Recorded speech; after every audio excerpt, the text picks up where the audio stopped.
Chers internautes, bonjour et ravi de vous retrouver pour ce flash de l'information. Tout de suite, le développement.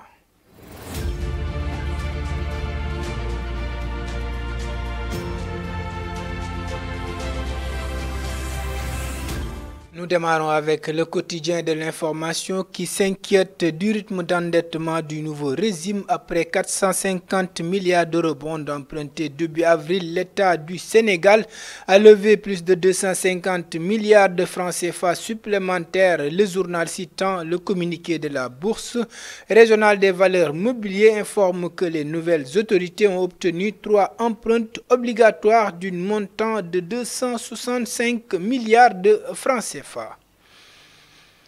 La demande de Seydi Gassama au président Bassirou Diomaye Faye et Ousmane Sonko sur les réseaux sociaux. Le directeur exécutif d'Amnesty International a fait une plaidoirie pour les enfants et le statut des écoles coraniques. Dans un post accompagné d'une vidéo, Seydi Gassama interpelle directement le président de la République Bassirou Diomaye Faye et son premier ministre Ousmane Sonko. L'adaptation du code de l'enfant et de la loi apporte un statut des écoles coraniques et une urgence pour mieux protéger les droits de l'enfant.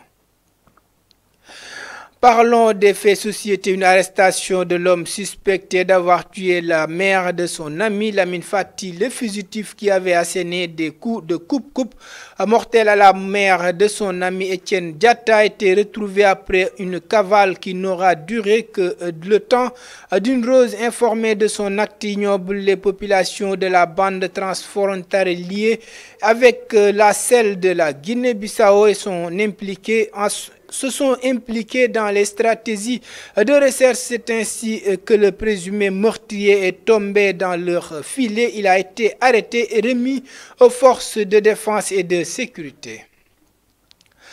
Parlons de la page sportive. Transfert à Everton. Iliman Ndiaye à Liverpool pour 2 formalités. Marseille contre celui de Everton. Les 2 clubs ont conclu un accord d'environ 18,5 millions d'euros, un peu plus de 12 milliards de francs CFA pour le transfert de l'international sénégalais. Record reprenant le journaliste italien Fabrizio Romano rapporte que Iliman Ndiaye est en ce moment à Liverpool pour les dernières formalités avant son changement officiel de Cassac. La source précise que le joueur de 24 ans doit d'abord passer sa visite médicale, ensuite signer un contrat de 5 ans en faveur des offices de son compatriote Idriss Gana Gueye.